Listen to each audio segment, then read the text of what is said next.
আমরা মনে করি গুনাহ থেকে বেঁচে থাকা অনেক কঠিন, অথচ এটা অনেক সহজ। মহান আল্লাহ তাআলা বান্দাকে কোনো কঠিন বিধান দান করেননি, যা তার সামর্থ্যের মধ্যে তাই দান করেন। মহান আল্লাহ তাআলা ইরশাদ করেন, আল্লাহ সামর্থ্যের বাইরে কাউকে বাধ্য করেন না। সূরা বাকারা আয়াত 286। যখন অন্তরে আল্লাহর ভয় জমে যাবে, তখনই গুনাহ থেকে বাঁচার পথ সুগম হবে। বান্দা হিসেবে চেষ্টা আপনাকেই করতে হবে, তবে আল্লাহ তাআলা আপনাকে বাঁচাবেন। আপনি একটু চেষ্টা করে দেখুন না, আল্লাহ এমনভাবে বাঁচাবেন যা কল্পনা করতে পারবেন না। গুনাহ থেকে বাঁচার সত্যিকারের ইচ্ছা থাকলে আল্লাহ তাআলার উপকরণ তৈরি করে দেবেন। আল্লাহ বান্দাকে মাহরুম করতে পারেন না, তিনি তো অতিশয় দয়ালু। মেহনতের পথ ও পন্থা ভুল হলে ভিন্ন কথা।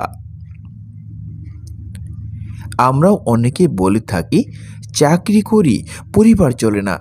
কিন্তু কেন? আয় অনুপাতে ব্যয় করুন, নিজেকে নিয়ন্ত্রণ করুন। মনে রাখবেন, দুনিয়া কামানোর জায়গা, খাওয়ার জায়গা নয়। হারাম ছেড়ে হালাল অবলম্বন করুন, দেখবেন খুব চলবে, আবার শান্তিও পাবেন। এটাও না পারলে রোজা রাখুন, তবু দৃঢ় প্রতিজ্ঞা করুন, হারাম খাবো না, গুনাহ আমাকে ছাড়তেই হবে। মহান আল্লাহ তাআলা ইরশাদ করেন, যে আল্লাহকে ভয় করে আল্লাহ তাআলা তার জন্য সব কিছু সহজ করে দেন। সূরা তালাক।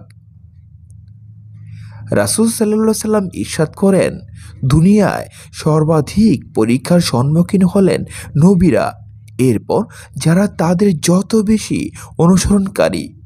নবী করিম সাল্লাল্লাহু আলাইহি সাল্লাম ওই সত্তা, যাকে কেন্দ্র করে মহান আল্লাহ তাআলা সৃষ্টি জগতের অস্তিত্ব দান করেন।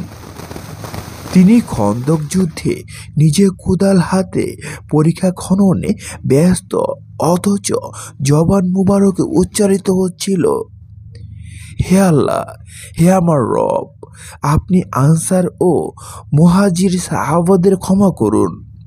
আর পরীক্ষা খননে তাদের কষ্ট ক্লেশ দেখে শুরুতেই সান্ত্বনার বাণী শোনালেন যে আমোদ ফুর্তির জায়গা হলো আখিরাত, দুনিয়া নয়।